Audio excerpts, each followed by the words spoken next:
গাৰ্লফ্ৰেণ্ডবিলাক honest হ'ল হয়। Hello' hello' ক'ত আছা তুমি?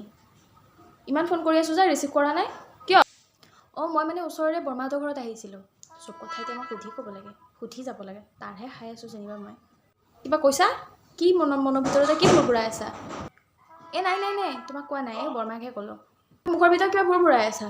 কি হৈছে কি তুমি মা দেউতাৰ খাম, মা দেউতাই খুৱাব আৰু মই কথা শুনিম তাৰ কিবা হয়। মোৰ কথা নুশুনা তুমি? মই তোমাক যাব মানা কৰিছিলোঁ নাই? নাই কোৱা তোমাক একো, বৰমাক কৈ আছোঁ, বৰমাৰ লগতে বহি আছোঁ নহয় মই।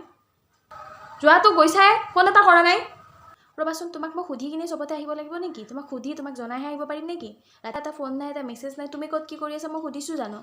এটা কথা মনত ৰাখিবা কিন্তু, বিয়াৰ পিছত মই পুহিম তোমাক।